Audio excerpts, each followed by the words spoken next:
Seorang pemuda. Ada seorang pemuda yang secara akademis memiliki kemampuan yang sangat baik.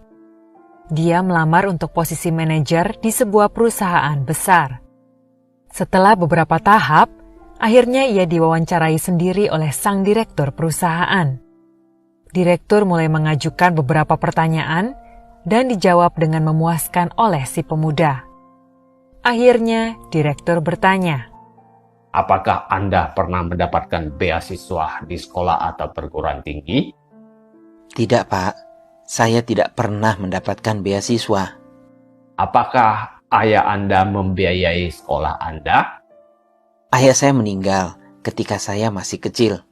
Ibu sayalah yang membayar biaya sekolah saya. Di mana ibu Anda bekerja? Ibu saya telah bekerja selama belasan tahun sebagai tukang cuci. Direktur meminta pemuda itu menunjukkan tangannya. Setelah melihat tangan si pemuda yang halus dan lembut, direktur kembali bertanya, apakah Anda pernah membantu ibu Anda mencuci? Tidak, Pak. Dia selalu ingin saya belajar dan belajar lebih banyak dan fokus pada studi saya.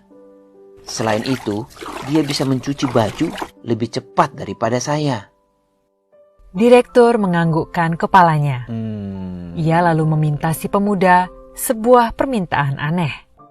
Sekarang pulanglah dan belikan ibu Anda krim tangan, lalu gosokkan krim tangan itu di tangan ibu Anda malam ini. Besok Anda boleh datang lagi menemui saya, dan saya akan memutuskan apakah Anda diterima atau tidak. Terheran-heran, si pemuda menyanggupi permintaan itu. Ia membeli krim tangan dan pulang ke rumah, serta menceritakan hasil wawancara kerja hari itu pada ibunya. Mendengarkan cerita anaknya, sang ibu juga merasa aneh atas permintaan direktur.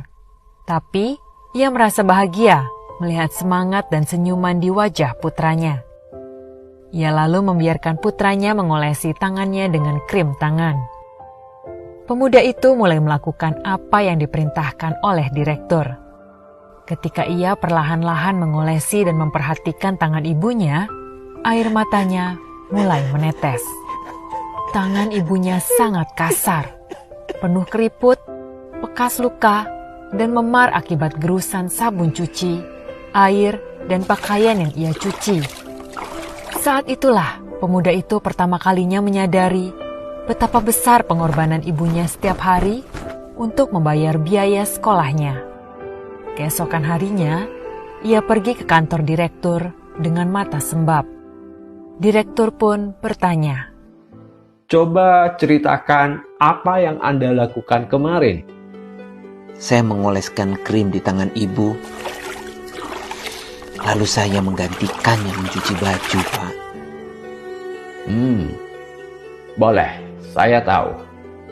Bagaimana perasaan Anda sekarang? Pemuda itu menarik nafas, lalu berkata, pertama, saya tahu bahwa tanpa pengorbanan ibu, saya tidak akan berada di sini hari ini. Kedua, saya menyadari betapa sulitnya untuk mencari nafkah.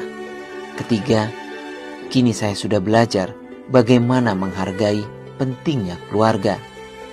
Jadi, apa rencana Anda jika seandainya Anda diterima bekerja di sini? Saya akan meminta ibu saya untuk pensiun.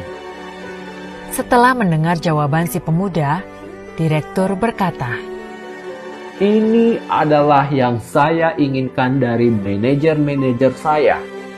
Saya ingin merekrut seseorang yang dapat menghargai pengorbanan orang lain. Dan ini sangat penting dalam hidup. Nilai-nilai akademis Anda juga bagus. Jadi, baiklah, Anda diterima. Hargailah segala jerih payah, upaya, serta pengorbanan yang telah diberikan orang-orang yang kita cintai demi untuk mendukung kesuksesan kita. Karena tanpa bantuan orang lain, kita tidak akan mampu mencapai sesuatu.